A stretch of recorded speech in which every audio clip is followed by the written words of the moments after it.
Praise God. Nasa series po tayo about Kingdom Keys. So don't be familiar sa mga sa mga teachings. Kumbaga parang yan na naman ulit, yan na naman. Huwag pong ganun. Kasi kinakailangan ho nating maunawaan at maintindihan ang mga prinsipyo at batas, lalo na tungkol po dito sa paghahari ng Diyos. Kasi like what Miles Monroe, sabi niya, yung kingdom teaching, ito raw yung ayaw ng demonyo. Naririnig po ba ako? Ayaw ng demonyo na maintindihan daw natin tong mga teachings about the kingdom of God. Amen? Kasi pag naintindihan daw po natin to, nako, ang demonyo, walang puwang sa ating buhay. Sabi niya nga sa theology, sa mga Bible school, walang walang subject. Wala daw subject. Pero kapag naintindihan pala natin ang teachings about the kingdom of God, wow, hallelujah. Talagang we will be unstoppable. Amen? Amen? Hallelujah.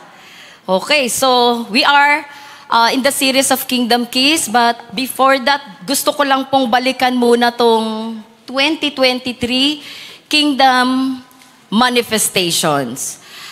Divine intervention, wag po natin itong pagsawaan. Kasi hanggat dapat maintindihan ho natin to, kasi ito yung dapat na ating nare-receive, na nagmamanifest sa ating buhay. Divine intervention, supernatural provision, extraordinary protection, ministry acceleration, career promotion, business expansion, wealth creation, influence penetration, stature ascension, anointing multiplication, and character fortification. Dapat ho ito, sabi doon, 2023 Kingdom Manifestation, ito yung nagmamanifest. At 2024, with acceleration, di ba? Kingdom acceleration. Bakit ko yun binilugan? Just gusto ko lang pong mag-testify sa inyo about extraordinary protection ng Panginoon last January 22. Ayan, January 22. 11 o'clock po ng gabi, nakarinig na po yung iba nung aking testimony sa area fellowship po namin. January 22, 11 o'clock ng gabi, nagkaroon po ng sunog sa Daang Hari, Road 2. Doon po kami nakatira. Siguro pang-5 bahay, pang-5 sa amin na tapat 5. Nag-start sa rooftop. Rooftop nagsimula yung apoy. So 11 o'clock, patulog na yun, di ba? So kinatok kami ni si Hana, kinatok kami sa kabilang room. Sabi, may sunog. So, sunog. Ang lapit lang sa atin. So paglabas po namin ng terrace, grabe, ang laki ng apoy. So sabi, Lord, parang ganun agad. But sabi namin, Lord, may protection ka. Amen, may protection ka po sa amin. So nakita na namin yung apoy. Yan si Mama, taas na ng kamay, Lord. Actually, si Papa that time, kasi ang ingay sa may labas, paglabas niya, so ang laki na ng apoy. Naku, tumaas yung blood pressure. 200 plus, kasi sabi niya, sakit ng dibdib niya. So, tapos painom ng gamot. At sabi namin, Lord, hindi mo kami pababayaan. Praise God. Hallelujah. Napakabuti po ni Lord. Kasi, nung time na nasusunog na yun, tawag na kami ng bombero at talagang tulong-tulong na yung mga taga-Daang Hari. At wala pa yung bombero na wala na yung apoy. Amen. Truly, God is, meron po siyang extraordinary protection na binibigay po sa atin. And even kanina, sa Upper Bikutan, kasi andun yung, may mga bombero, kita namin ang itim ng usok, Lord, mga taga-Upper. But praise God. Andito yung mga Upper, kanina ang dami nila. So, hindi rin natuloy yung apoy, pero ang itim na kasi nung, So, ano pong point natin dito? We have extraordinary protection. Amen. May protection ang Panginoon. Lakaran lang natin ang kanyang kalooban. Gawin natin yung kalooban ni Lord. Kasi talagang magmamanifest po yan. Amen. Extraordinary protection. Kaya nga sabi ko, dapat talaga yung family altar, tuloy-tuloy. Let's pray for our barangay. Ipag-pray po natin yung mga lugar po natin for God's protection sa mga sunog o anumang gawa ng kaaway. Amen? So we believe God's protection, yung pag-iingat ng Panginoon. Sabi ko nga, January pa lang. Tapos yung kanina, but God is good. Amen? God is good. Hallelujah! Hallelujah! Minsan papalakpakan po natin si Lord. Praise God.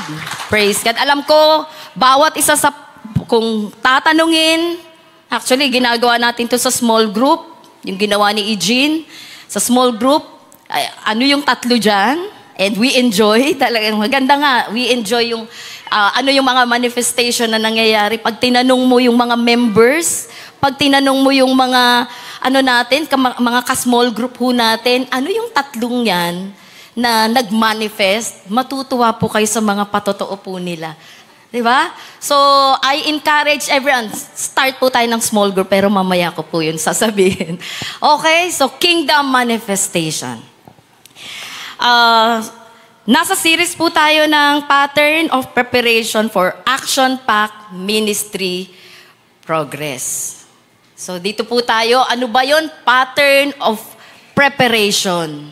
So, kinakailangan para ang buhay natin ay punong-puno ng aksyon, hindi drama. Action.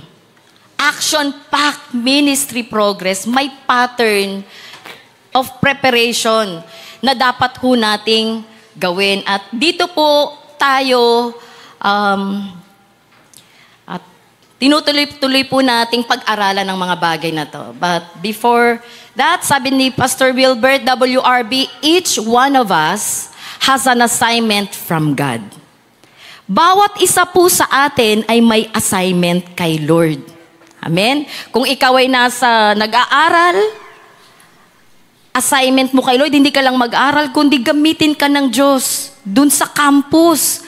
Kaya nga, very timely po ang ating campus ministry. Just to be involved sa campus ministry natin kasi tuturuan po ang ating mga kabataan, ang ating mga estudyante, paano umabot dun sa mga campuses. Okay? Campus, mga kabataan o mga estudyante. Meron tayong mga marketplace, di ba? Mga nagtatrabaho, private and government. Meron po kayong assignment. Hindi kayo nilagay dyan para lang magtrabaho, kumita ng pera, kundi may assignment po tayo kay Lord. Bakit ka nandyan? Amen? So, tingnan ho natin yun. Let's do our assignment. Ano pa? Yung mga housewife, mayroon kang kapitbahay, may suki ka. Diba? Tayo po ang kasangkapan ng Panginoon para maabot po natin yung mga taong ito. Hindi ka lang nabuhay. Just magtrabaho, gumawa ng mga gawaing bahay, 'di ba? Mag-aral ng mag-aral, kundi may layunin ang Diyos at may assignment po tayo na dapat po nating gawin. Amen? Amen? So sabi dyan, each one of us has an assignment from God. The devil cannot stop us when we allow ourselves to be prepared. Okay, when we allow ourselves to be prepared, and when the time comes for us to be released, our life and ministry will be characterized by maximum impact and high visibility. Hindi lang pala alam mo kung ano yung assignment mo. Una, yun ang kailangan natin. Ano ba yung assignment ko? Ano ba yung purpose? Bakit ako nandito? Ano ba ang layunin ng Panginoon? At sabi po doon, the devil cannot stop us when we allow ourselves to be prepared. At ito po yung pinag-aaralan natin. Pattern, di ba? Prepared for action-packed ministry progress. Ayaw ni Lord na maging tamad po tayo. Ayaw ni Lord na wala po tayong ginagawa para sa paghahari ng Diyos kasi may layunin ka eh. Bakit ka niligtas? Hindi ka lang just tinanggap mo si Lord tapos na yun. Or mag-church ka, a-attend, uuwi, simba, uwi, simba, uwi, simbawe, simbawe, simba uwi. Hindi po yun yung layunin ng Panginoon. Even right now, bakit tayo nandito? Kasi gusto ho nating makatanggap at sa ating mga matatanggap na mga prinsipyo at batas ng salita ng Panginoon, i-apply ho natin to. Amen? Kung gusto ho natin ng buhay, sabi, action-packed ministry progress, meron ho tayong dapat gawin. Amen. Okay? So, ito po ang mga na bahagi nung mga nakaraan. Somebody must raise and influence us to observe kingdom living. Naitalakay na po ito ng mga nauna pong mga tagapagturo. Somebody must develop intimacy with His Word. So, kinakailangan may salita ng Diyos. Intimacy. Talagang immerse ka ng salita ng Panginoon. Magpapakababad ka sa salita ng Diyos. Sabi niyan, with the Word and learn kingdom principles. To discover our life purpose. Kaya we are blessed. Amen. Sabi mo sa katabi mo, pinagpala ka. Kasi narito ka ngayon. Muli ka na namang makakarinig ng mga prinsipyo ng salita ng Diyos. Amen? Okay. So we must develop intimacy with His Word and learn kingdom principles to discover our life purpose. We must submit and obey God-given authorities over our lives. We must submit and obey God-given authorities over our lives. Alam ko, na tackle po ito ni Pastor Archie, pero habang ako po'y nag-aaral, ang dami pong nagre-reveal sa akin regarding this, about we must submit and obey God-given authorities over our lives. Okay? Tingnan po natin to. Sabi ni Albert Einstein, insanity is doing the same thing over and over again but expecting different result. Ulit, insanity is doing the same thing over and over again but expecting different result. Sa Tagalog, kabaliwan, kamangmangan, 'di ba? Foolishness, kamangmangan, yung mag-expect ka raw ng different result, pero yung ginagawa mo, yun at yun pa rin. Naintindihan po natin? Kabaliwan, kamangmangan, na nag-expect ka ng, eto magandang result, pero ganun at ganun pa rin ang ginagawa mo. In line po about submission and how we obey and submit to God-given authorities sa atin pong buhay. Madaling sumunod kung gusto mo. Tama? Madali kasing sumunod pag gusto mo yung ginagawa. Pero paano kapag may pinagagawa na sa'yo at alam mo na para sa ikabubuti mo, kaya lang ayaw mong gawin kasi nga meron kang, ayaw mong pakialaman ka. Doon po nagkakaroon ng problema. Doon nagkakaroon tayo ng problem regarding submission and obedience. Gusto ko pong i-share sa inyo how, meron kasing scripture dito, sabi doon, then he went down to Nazareth, Luke 2:51, with them, and was obedient to them. But his mother treasured all these things in her heart. So, we must submit and obey God-given authorities over our lives. Meron lang po ako sa inyong ipagtatapat. Alam niyo ho, pag sa isang nagtuturo, pag nagsabing, meron akong ipagtatapat, gising. Mapapansin mo kasi gusto nilang malaman kung ano kaya yung ipagtat. Ayan, may marites. Kaya kahit antok na yan. Tapos, may pagtatapat. Okay, para gising lang po ang lahat. Okay, last 2 weeks, meron akong kinausap na 2 kabataan. Ayan, nag-isip na sila, sino kaya yun? Kayo ha. So, may 2 kabataan po ako na kinausap. And sabi ko ganito, sumunod kayo. So, I talk to parents din. Pinagsasabihan ko rin sila eh. So, doon ako nagulat. Reason why I talk to them, first, inutusan ako ng resident pastor natin, kausapin mo to. At isa rin sa nakita ko, how to submit. Paano ba to magpasakop, sumunod? Kapag pastor na yung nagsasalita sa kanila, susunod ba to? Okay? Kasi sabi rito, kung gusto daw na, these are preparation. We must submit and obey God-given authorities over our lives. Sa mga kabataan na naririto, first, lalo na kung kayo ay nakatira dun sa bahay, diba? Under pa kayo ng inyong mga, dun sa bahay niyo. Ang unang authority ay ang inyong mga magulang. Amen? Kapag ano yung sinabi nila, sumunod po tayo.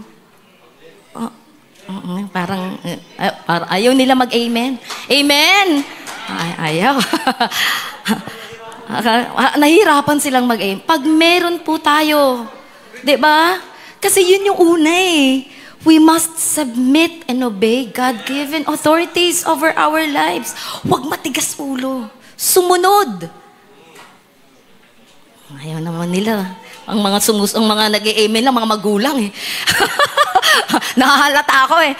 Yung mga anak. Okay. Submit. Meron ho akong napanood sa Lovestruck, Ronald Molmisa.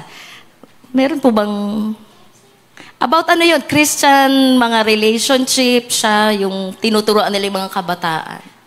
May mag-asawa po kasi dong nagpatotoo. Tama-tama naman kasi love month ngayon, di ba? Okay lang, go. Go.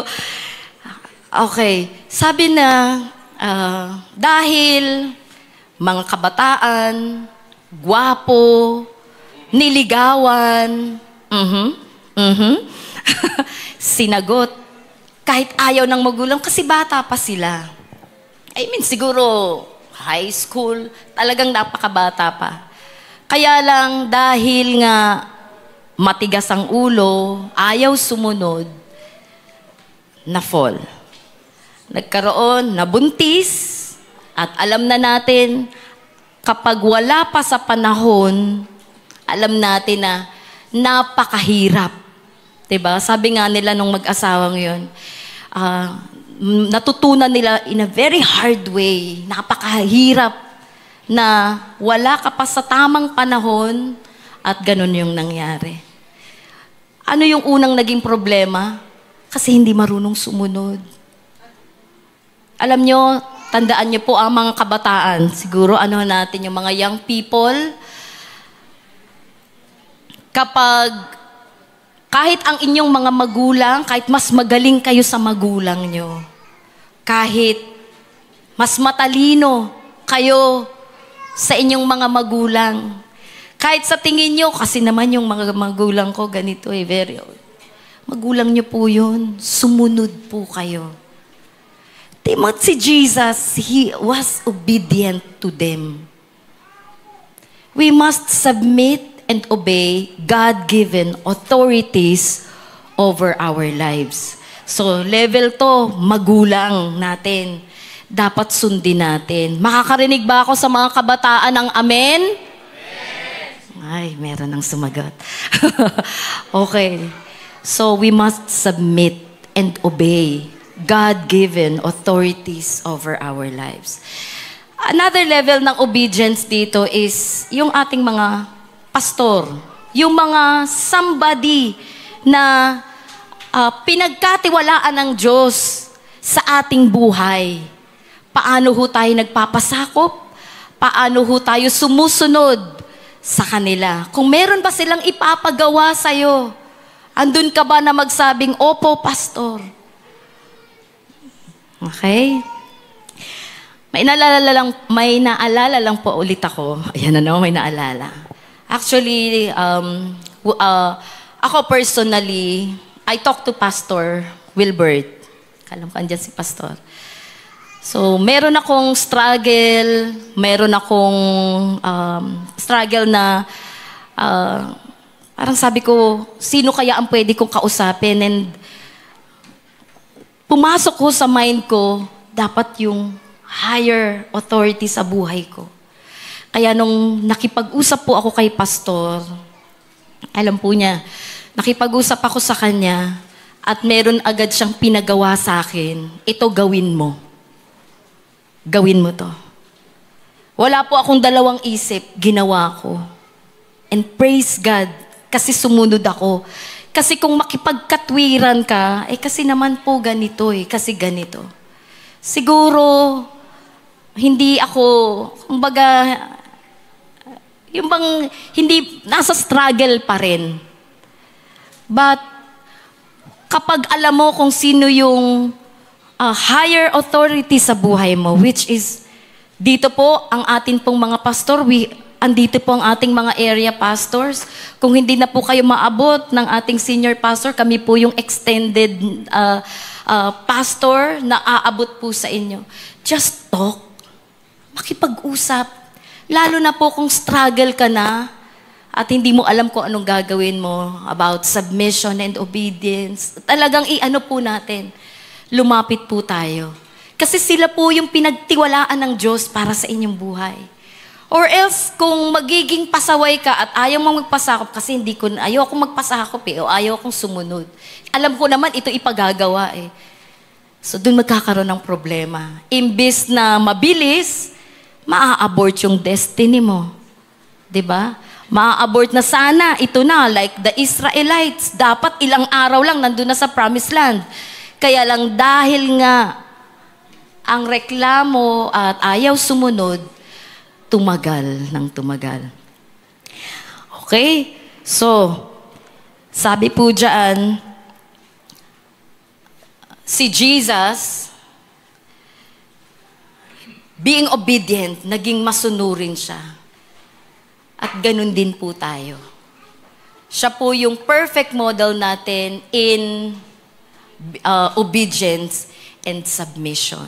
Remember, di ba? Di ba, yung pinakasano ng Panginoon, He learned obedience from the things He suffered. Grabe yung obedience ng Panginoon sa ating Ama sa Langit, even death. Wala pa naman siguro ritong handang mamatay sa pagsunod. But Jesus, even in His death, He learned obedience from the things He suffered. Okay? So, ganun po ang preparation po natin for an action-packed ministry. We must be obedient, submit, pasakop po tayo sa higher authority ng ating mga buhay.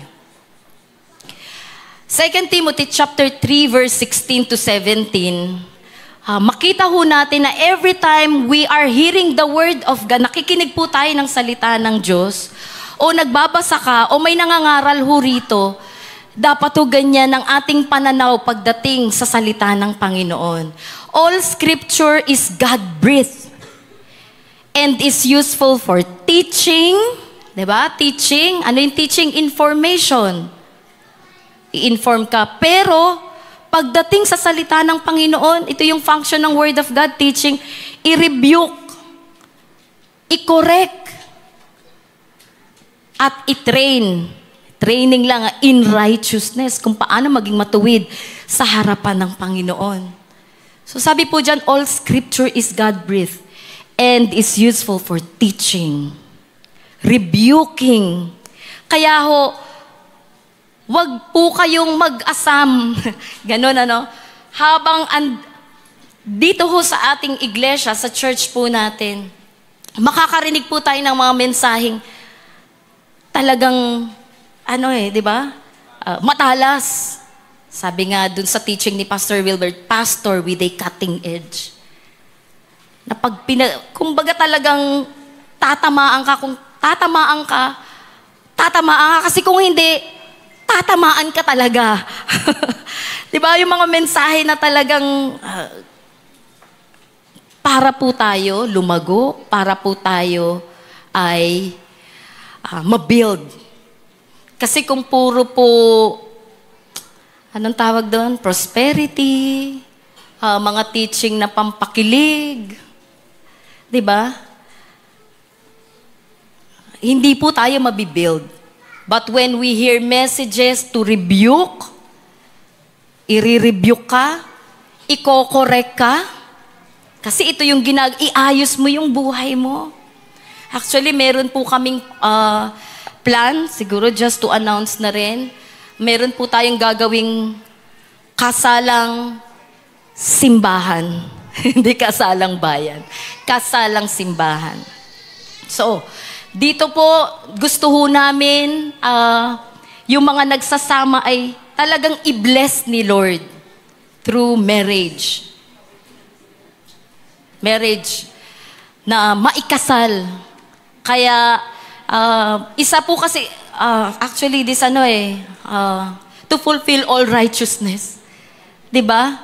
Na ikaw ay dumadalo, alam mo paano ka i-bless ni Lord kung ikaw ay nabubuhay sa isang hindi kalooban ng Panginoon o sa isang kasalanan. Kasi alam naman natin, without band of marriage na nagsasama, nagkakasala po tayo.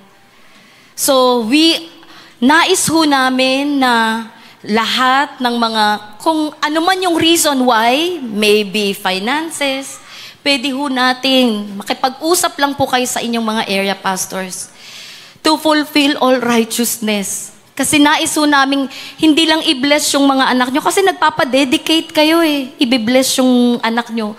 Pero paano kayong nagsasama? Hello? Naiintindihan po ba?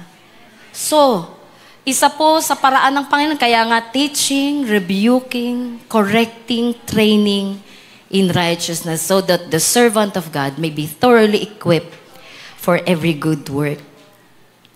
So may mga time, nakakausapin kayo ng mga area pastors nyo at mas maganda kayo na po ang lumapit for this. Diba? Kasi gusto ho natin na ang bawat miyembro ng church o bawat manggagawa, especially ang ating mga manggagawa, ay talagang lumalakad sa katwiran, sa kabanalan.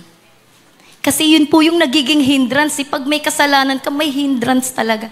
Diba sabi ng Bible, kaya pala hindi naririnig yung panalangin mo kasi may hadlang na kasalanan. So, tingnan po natin yon. Bakit kaya lagi akong fall ng fall? Bakit hindi ako makaahon? Ano po kaya yung dinidil ni Lord sa buhay natin? So, 2 Timothy 3:16, every time na meron ho ritong nagpipreach, naghahayag ng salita ng Panginoon, expect yung 4 function ng Word of God. Hindi laging masarap ang ating maririnig, but may mga pagkakataon, at kasi 3 yan Diba? Rebuke, correct, and train in righteousness. Bakit? So that the servant of God may be thoroughly equipped for every good work. Para pala tayo i-equip for every good work. Okay? So, sino, sabi dun sa ating number 3, submit and obey God-given authority over your lives. Sinong tao ang ginagamit ng Diyos sa buhay mo? Sino yung nagme-mentor sa'yo? Don't ignore. Huwag niyong ibaliwala pag meron ho siyang mga sinasabi na dapat mong gawin. Tulad nga nung sabi ko kanina, when I talked to these 2 young people, Kasi gusto ko makita paano to sumunod. Paano ba ito mag-submit, magpasakop? Lalo na kung ito ay para sa iyong ikabubuti. Para wag nang mag-fall. 'Di ba? Kasi nakakalungkot eh. Actually, alam ko si Pastor Chris, ayaw niyang magkasal na ikakasal kasi, 'di ba? Buntis na. So, nais po namin na bawat kabataan, bawat mga kamanggagawa namin ay talagang lumalakad sa kalooban ng Panginoon. Okay? Sinong tao ang ginagamit ng Diyos? Ito ang tanong, sino ang taong ginagamit ng Diyos sa buhay mo? Sino ba yung nagme-mentor sa'yo? Huwag niyo siyang iwalang bahala. Don't ignore. Don't ignore. Pag pinagsabihan ka, sumunod. Kasi para sa iyo yun eh. Hindi mo kasi nakikita kung ano yung, iba yung nakikita mo sa nakikita ng mga pastor mo at lalo na yung mga taong nananalangin sa'yo. Kasi gusto po namin na lahat po ng mga anak, lahat ng mga TCTL po natin ay talagang makaranas ng masaganang pagpapala at biyaya. Pero ito pala yun, di ba? We must obey God-given authorities over our lives. Hebrews 13:17, obey your leaders and submit to and do what they say. Obey your leaders, spiritual leaders, and do what they say. Kaya nga, sabi doon, di ba, their work is to watch over your soul. Na-expound na po ito ni Pastor Wilbert sa atin, di ba? Ang pastor, ito yung bantay ng kaluluwa mo. Ano yung kaluluwa? Ano bang laman ng kaluluwa? Mind, will, and emotion. Di ba? Binabantayan ng isip, kaisipan mo. Madali ba yun? Hindi madali. Hindi mo naman nakikita yung iniisip niya eh. Binabantayan yung kalooban. Ano ba yung mga gusto mo? Kalooban mo at ano ba yung emosyon, di ba? Mind, will, and emotion. Pero kung hindi po kayo magpapasubmit, magpapasakop, o hahayaan na kayo ay pakialaman, yan, the term is pakialaman. Lalo na kung alam mo na meron kang nagagawa na hindi kalooban ng Panginoon. Amen ba? So, obey your spiritual leaders and do what they say. Their work is to watch over your souls, and they are accountable to God. Give them reason to do this with joy. With joy. Alam niyo ho, bilang pastor, ayan ako, tinuluyan ko ng paanuhan yung buhok ko, hindi na ako, kasi puti na eh. Yung iba naman lalaki, kalbo. Di ba? Kasi nga, sa stress, but we want a stress-free life. Ayaw natin na ang inyong mga pastor, di ba? Di ba? Dapat maganda pa rin ang mga pastor nyo at pastora. Di ba? Gwapo at maganda ang inyong mga pastor. Kaya sabi doon, give them reason to do this with joy and not with sorrow. Kasi alam nyo, kung patuloy kayong hindi magpapasakop, nakaka-stress kaya yun. Nakaka-stress. Ito, nakailang sinabi na, pero ganun pa rin. Ayaw sumunod. Lord, ikaw na nga bahala. Mas mahirap yung pag binigay mo kay Lord, di ba? Kaya wag na po tayong, sabi doon, give them reason to do this with joy. Amen? Do this with joy and not with sorrow. That would certainly not be for your benefit. Malinaw po ba yan? Obey your spiritual leaders.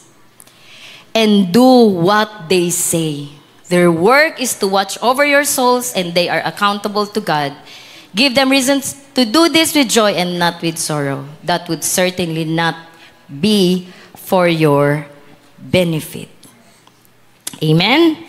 So, malinaw na po ba? We must submit and obey God-given authorities sa buhay natin. These are preparation paghahanda kung gusto mo ng maximum impact and high visibility at hindi ka kayang magalaw ng kaaway, ito takot na takot ang demonyo rito. Submission. Kasi si Jesus yung ginawa niya di ba? Submit and obey God-given authorities over your life. Nagkakaintindihan po? These are preparation for action pack. Hinahanda po tayo ni Lord ng action pack ministry progress. Kaya dapat itong mga puntos na amin pong tinuturo every Sunday, magawa po natin. We must grow, number 4. We must grow in wisdom, stature, favor with God, and favor with men through consistent training and upgrading. Ano po yan? We must grow. Dapat lumalago yung ating kaalaman. Diba? Stature, favor with God, and favor with men through consistent training and upgrading. Luke 2:52, and Jesus grew in wisdom and stature and in favor with God and men. Siya po yung ating halimbawa. How He grew in wisdom. How He grew in stature, favor with God and men. Ito si Jesus, hindi lang si God yung favor, kundi yung mga tao. Training and upgrading are pricey. Magastos. But ignorance is more costly. Training and upgrading. Parang sa mga nag-aaral, di ba? Gastos. Sabi rito, training and upgrading are pricey, but ignorance is more. Mas magastos. More costly. Training and upgrading, ito po yung tatlong word na lagi po nating napapakinggan when we, sabi doon yung knowledge is information, understanding is comprehension, wisdom is application. So, knowledge. So, hindi lang dapat pala knowledge na na-inform ka, but understanding. Dapat na-intindihan mo, na-comprehend, sabi doon, comprehension. And wisdom, ito yung last, is how you apply. Tulad po nitong mga napapakinggan natin every Sunday, every live streaming, one-to-one, small group, na-inform ka, naintindihan mo, at ia-apply. So, hindi lang dapat puro information, kundi dapat maunawaan mo at higit sa lahat, i-apply po natin lahat po ng ating mga natututunan. Okay. So, sabi po dyan, get wisdom. Hindi ko po kasi siya nalagay.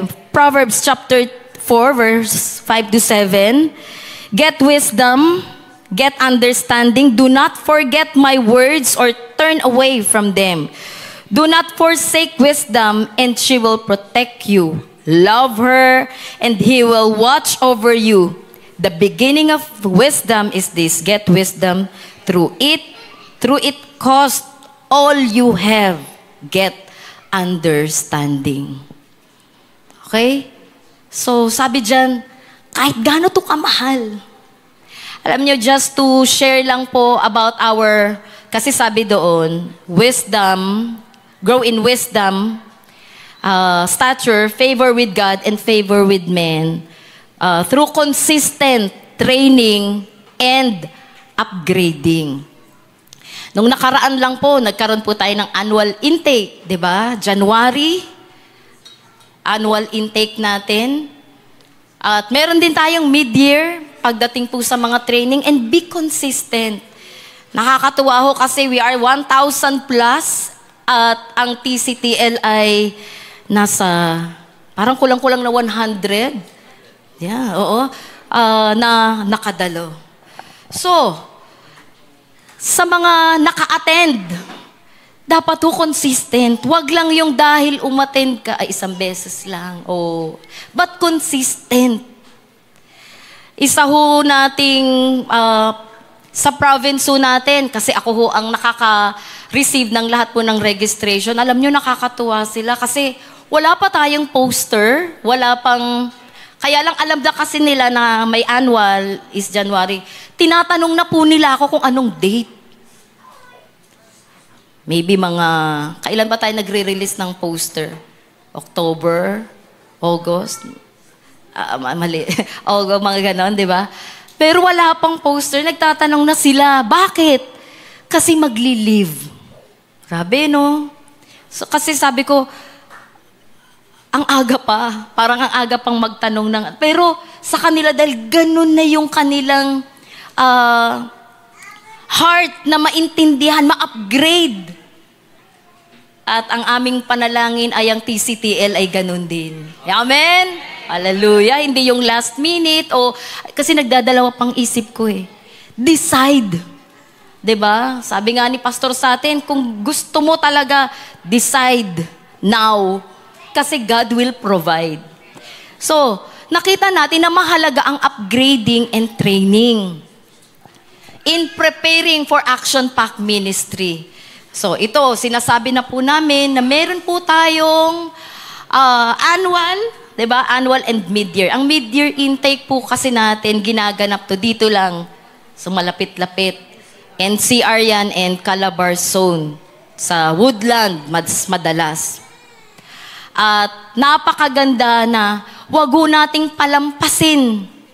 Alam niyo, gusto ko po itong sabihin, alam niyo kung yung mga ibang church, nagmamadali sila para makuha ito.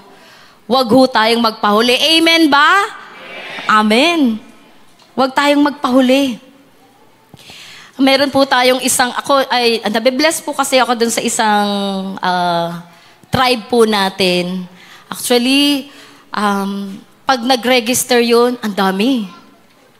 Actually, yung nakaraan, 35 sila plus. Isang bigayan lang yun, ha? Hindi yun pa isa-isa na, ito muna, pre-reg, no? Full. 35 kami lahat. Isang bus. Nabibless lang po ako kasi talagang, siguro buong church na nila yung sumama. Kasi ayaw nilang mahuli. Amen? Kumbaga gusto nila sumabay. Lahat sila sabay-sabay dun sa journey with their pastor para maintindihan yung mga upgrading. At ang ganda po kaya nun, pagkasama mo mga leader mo, isa lang pinakikinggan nyo, may mga tulong-tulong talaga kayo para magawa yung pinagagawa. Magiging mabilis ang pinagagawa ni Lord. Kasi kung hindi, uulit na naman, di ba? Ipapaliwanag mo na naman from the start. Kasi hindi nga siya nakasabay. Pero kung sabay-sabay ho tayo at gusto nyo talagang gawin ang kalooban ng Panginoon, hallelujah. We will grow, we must grow in wisdom, stature, favor with God and men by consistent. Pakisabi nga sa katabi mo, consistent. Yan, training and upgrading. So yun ay sa labas. Kumbaga, parang annual and mid-year. Pero tingnan po natin, kasi within at sa church po natin, may mga trainings din po tayo. Amen ba? May mga trainings po tayo na ginagawa upang ihanda po tayong lahat para this for action-packed and ministry progress by consistent training at nag-a-upgrade din po tayo sa mga trainings po natin. We have trainings po. Sabi, meron ho tayong breakthrough weekend. This coming March, ayan, March, announcement na rin, March 23 and 24. Lahat ng mga nakatapos ng one-to-one. Kaya kung hindi pa po kayo hindi pa tapos, tapusin po natin. Why? These are, mga impartation. Iba po ito, not just seminar. At igagarantya ko kayo, napakasarap na maranasan ho natin yung impartation, yung pag-ibig ng Panginoon. So these are, mga trainings na ginagawa. So hindi kailangan pang pumunta ng Baguio kasi matagal pa yun eh. Pero maganda, nag-iipon na rin tayo. Pero sa church pa lang, local natin, meron ho tayong mga trainings. Okay, meron tayong discipleship training. Hello, one-to-one, big group. Alam nyo, siguro sino man ang tumayo dito, amin tong pinapamanik. Lalo yung pinapamanik. Na lahat po tayo ay dumaan sa one-to-one discipleship. These are trainings. Small group. May ginawa na ho kami. Kung hindi tayo makapag face-to-face, may Zoom. Diba? Via Zoom. And we want all of you, lahat ng mga members, diba? Lahat tayo ay ma-upgrade how to make small group and how to have one-to-one discipleship. Anong sabi ng number 4? Diba? Grow in wisdom, stature, favor with God, favor with men, by consistent. Pakisabi nga ulit sa katabi mo, pakikalabit, consistent training and upgrading. Hallelujah. Ito'y aming sinasabi sa inyo for announcement kasi gusto ho namin kayong makasama sa mga trainings po natin. Para ihanda po kayo. Lahat tayo. Actually, kami rin nag-aaral eh. Natututo sa mga ginagawa po nating training. Kasi walang katapusan po ang pag-aaral. When you stop learning, you will stop growing. When you stop growing, you will start dying. Amen? Pag tumigil ka ng mag-aral, di ba? Hindi ka na mag-grow. Pero at kapag nagsimula ka ng hindi grow, mag-start ka ng mamatay. Amen? So, sa sinasabi po namin ito, I ask just to share with you, meron po tayong mga trainings at sa manggagawa, FAT nga, di ba? Faithful, available, teachable. At meron ho tayong pag nagsabi ho, actually parang magkarugtong submit to God-given authorities and grow in wisdom. As we say, sinasabi namin to sa inyo na ito po yung ginagalaw ng church. Let's move with God. Sumabay po kayo. Sabi ng kanta, sama-sama. Diba? Sabay-sabay po tayong lalago para po ang gawain ng Panginoon to advance the kingdom of God. Amen? Meron po tayong campus ministry training na sinisimulan na po natin by giving your school, di ba, kung saan kayo nag-aaral. Kasi gusto ho talaga namin na kapag kayo ay sumabak o lumabas na dun sa sphere of influence or place of assignment nyo, ready. Di ba? Alam kung anong gagawin. Di ba ganun din naman yung sundalo, hindi ka naman agad isasabak. At gera yan, hindi ka nga marunong ng baril. Kaya kinakailangan natin ng training. Meron po tayong sidewalk Sunday school training. Hindi ho tayo magpapatayo ng mga manggagawa o magtuturo na hindi po dumaan ng training. At grabe po ang ating mga sidewalk Sunday school. Start na ba to? Tuesday? Every Tuesday, New Life. Grabe. New Life Alabang daw sila. Start na yun. At, di ba? We need na mag-undergo ng lahat ng ito. Kasi, alam natin, ang pinaglilingkuran natin ay excellent God. Hindi ka basta-basta, sige, tayo na lang. Di ba? Kailangan mo mag-train. Kailangan natin ng training. At again, consistent training and upgrading. Ito pong mga sidewalk natin, ako hanga sa kanila every Tuesday to, New Life. Tapos may sidewalk ng linggo, hapon, kausap mo yung mga 100 bata. But I believe it's the grace of God. Biyaya po yun ni Lord. Siguro kung sa kanila lang, kakapagod. Pero dahil gusto nilang gawin yung kalooban ng Panginoon at consistent yung training, lalo po silang na-excite. Nakakatuwa sila po kahapon, no? Nasa Metro World sila talagang nakagilas. Gigila. Talagang mga, excited sila. Nakakapagod ba yun? Yes. Kasi sumama ako one time kahit dito. Nakakapagod. Pero bakit ando dun yung saya ng paglilingkod? Pag mahal mo si Lord, gusto mong ibigay yung lahat sa Kanya. Kahit nakakapagod, ibabalik ni Lord I-restore niya yung strength. I-restore niya even yung presensya ng Panginoon. Ito yung mag-i-ignite sa'yo para gawin ang kalooban ng Panginoon. Okay, so Sidewalk Sunday School, training. Meron po tayong, asan na si Akoy? DSLE. For our young professionals and young couples. Youth, alam nyo, ang church po natin ay biniyayaan ng Panginoon ng mga ganito. Diba? Be grateful. Maging mapagpasalamat po tayo. At paano po kayo makakapagpasalamat sa ang pamamagitan ay to join us. Diba? Gawin natin yung pinagagawa ni Lord sa ating buhay. Gusto mong lumago. Gusto mong mag-grow in wisdom. Stature. Favor with God. Yung alam mo parang paborito ko ni Lord.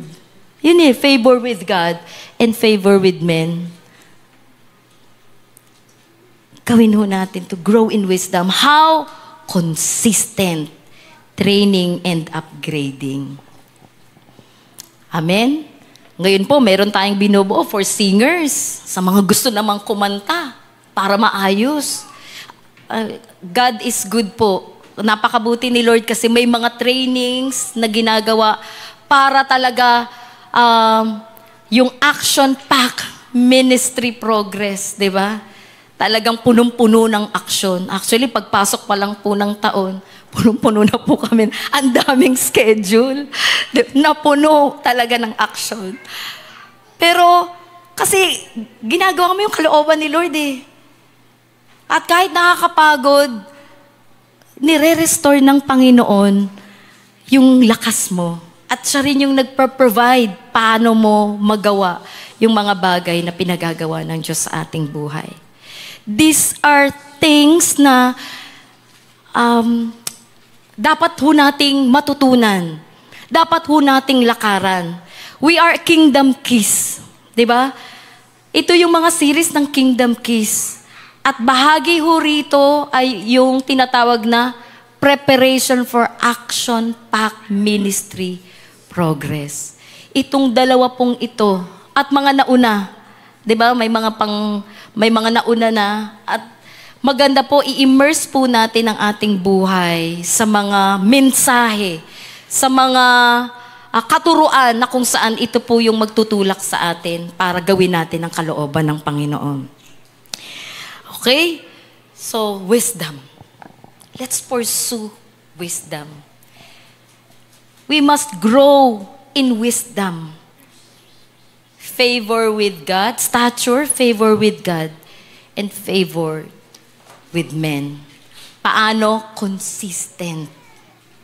So, I believe, ang bawat isa ho sa atin ay patuloy na binibigyan ng Panginoon ng mga bagay para magawa po natin yung mga bagay na pinagagawa ng Diyos sa ating buhay. So, how to grow in wisdom? Tingnan po natin to. How to grow in wisdom. Medyo mahaba po itong scripture. Sabi dyan, ito po yung time King Solomon, si Haring Solomon. Meron siyang tinanong siya ni Lord kung anong kanyang kagustuhan. Sabi niya, "Now, Lord God, let your promise to my father David be confirmed. For you have made me king over a people who are as numerous as the dust of the earth.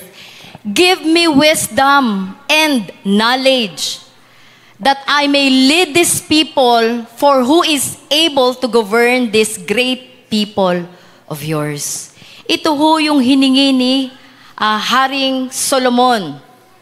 So God said to Solomon, since this is your heart's desire, and you have not asked for wealth, possession, or honor, nor for the death of your enemies, and since you have not asked for a long life, but for wisdom and knowledge to govern my people, over whom I have made you king, therefore, wisdom and knowledge will be given you. At sabi doon, and I will also give you wealth, possessions, and honor, such as no king who was before you ever had, and done after you will have. Pursue wisdom. Paano natin mapupursue? Again, consistent. Be consistent. Huwag lang ho tayong umpisa, kundi maging consistent ho tayo sa atin pong mga ginagawa. Sabi doon, how to pursue wisdom. Sabi dyan, yun ang hiningi ni Haring Solomon. Yung, sabi doon, wisdom and knowledge. Wisdom and knowledge, therefore wisdom and knowledge will given you, and I will also give you wealth, possessions, and honor. Pag hinirequest mo pala, hiningi mo kay Lord wisdom, hindi lang wisdom, kasama na yung wealth, possessions, and honor such as no king has ever been before. Kinuha ko po kasi Tagalog nito. Kaya ngayon, 2 Chronicles 1:9-12, kaya ngayon, Panginoong Diyos, tuparin niyo po ang pangako niyo sa aking ama, si David, dahil ginawa niyo po akong hari ng mga taong kasindami ng buhangin. Bigyan niyo po ako ng karunungan at kaalaman para mapamahalaan ko ang mga taong ito. Dahil sino po ba ang may kakayahang mamahala sa mga mamamayan ninyo na napakarami? Sinabi ng Diyos kay Solomon, dahil humingi ka ng karunungan at kaalaman sa pamamahala ng aking mga mamamayan na kung saan ginawa kitang hari at hindi ka humingi ng kayamanan o karangalan o kamatayan ng iyong mga kalaban o mahabang buhay, ibibigay ko sa iyo ang iyong hinihingi. At hindi lang yan, bibigyan din kita ng mga kayamanan at karangalan na hindi pa nakamtan ng sino mang hari noon at sa darating na panahon. If you want success, sabi po ni WRB, if you want success, don't pursue success. If you want wealth, don't pursue wealth. Pursue wisdom.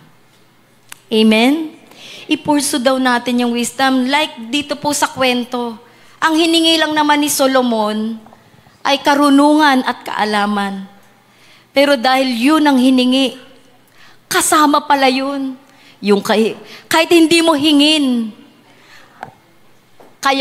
success, tagumpay, kayamanan, ay isinama. Kaya pala, let's pursue wisdom. Let's pursue wisdom. At ano po yung sabi dun sa tatlong yun? Yung wisdom, knowledge, understanding, wisdom. Apply. Let's apply. Every principles, lahat po ng mga nagtuturo po dito. Alam ko po, kasama ko silang, ganito yung panalangin, Lord, ayaw ko na yung gusto ko yung sabihin, kundi, ano Lord yung gusto mo para sa mga tao? Every time kami po ay tumatayo dito, Lord, ano po yung gusto mong sabihin upang magawa namin yung mga bagay na pinagagawa mo sa buhay namin. Kaya makinig po kayong maigi. Sabi doon, wisdom. At ano daw yung wisdom? Application.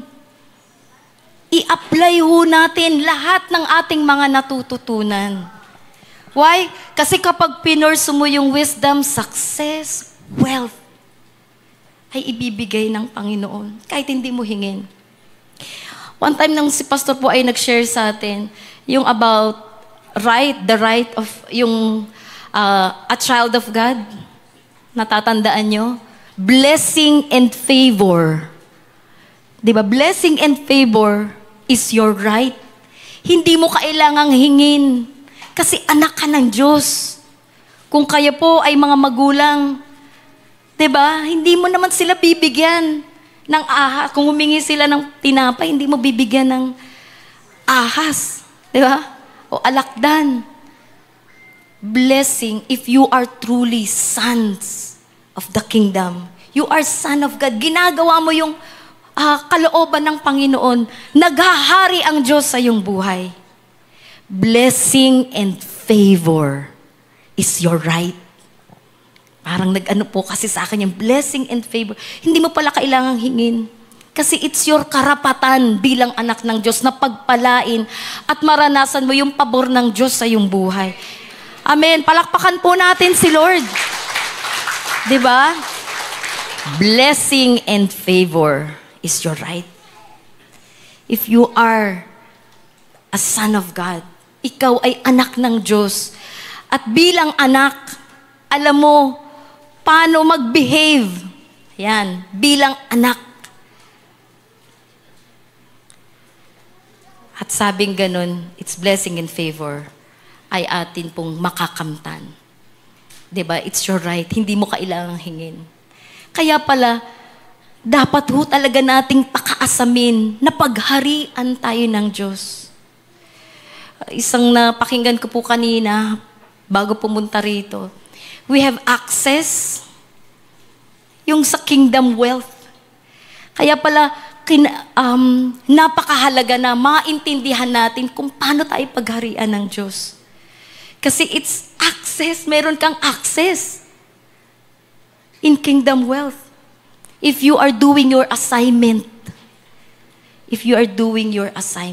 gawin lang po natin yung kalooban ni Lord. Gawin natin ho yung mga bagay na pinagagawa ng Diyos sa buhay natin. Kasi it's the pleasure of the King to give to us His kingdom. Gustong-gusto ho ng Diyos na maranasan natin ang isang mapagpalang buhay. Buhay na punong-puno ng ganap at kasiya-siya. Yun ang John 10:10, di ba? And let's pursue. Apply every principles na atin pong natututunan, naririnig na mga mensahe. Amen? Amen? So tandaan po natin, action-packed ministry progress. We must submit to God-given authority over our lives. Magpasako po tayo sumunod. And we must grow in wisdom, stature, favor with God, and favor with men. Consistently, sabi doon, by upgrading, consistent upgrading and training. Amen? Malinaw po ba? So, kami ay mag-e-expect, amen, na mas marami po tayong gagawin, punong-puno ng aksyon. Hallelujah. Para po sa kapurihan ng Panginoon. Tayo pong lahat ay tumayo. Tayo po ay magpasalamat sa Diyos sa lahat po ng ating narinig at napakinggan sa umagang ito. Pwede po ba nating itaas ang ating kamay as response to the word of the Lord this morning? And let's say, Lord, be it unto me. Be it unto me according to your word. Mangyari, Lord, ang lahat ng aming napakinggan ayon sa iyong kalooban. Tulungan mo kami. Samahan niyo kami, Panginoon. Hallelujah. Lord, let your kingdom come. Let your will be done on earth as it is in heaven. Hallelujah. Lord, salamat, Panginoon. Hayaan mo, Lord, na sa umagang ito, Panginoon, as we listen sa mga instructions mo, sa mga mensahe mo, Panginoon, sa mga kapahayagan mo, Lord, we will submit and obey sa mga authorities sa buhay po namin. God-given authorities in our lives. Lord, we want to grow in wisdom. We will pursue wisdom, stature, favor with God, and favor with men. Sa pamamagitan, Lord, ng mga trainings and upgrading, help us, O God. Tulungan niyo kami na magampanan namin, magawa po namin lahat ng ipinagagawa mo sa buhay namin. Father God, we thank you, Lord. We honor you. Salamat, salamat sa kapangyarihan ng iyong salita at sa kapangyarihan ng iyong banal na spirito. Father God, build your people. Build us, O God, at lahat ng aming napakinggan, i-deposit mo, Lord, sa spirit namin para ito, Lord, yung magtutulak sa amin para gawin namin lahat ng mga bagay na pinagagawa mo sa aming buhay. Salamat, Lord, sa gabing ito. Sa umagang ito, Panginoon, we honor you. We worship you. We glorify you, Lord. Karapat-dapat ka na tumanggap ng papuri, kaluwalhatian at pasasalamat. Ito po ang aming panalangin. In Jesus' name, Amen. Amen. Amen. Hallelujah.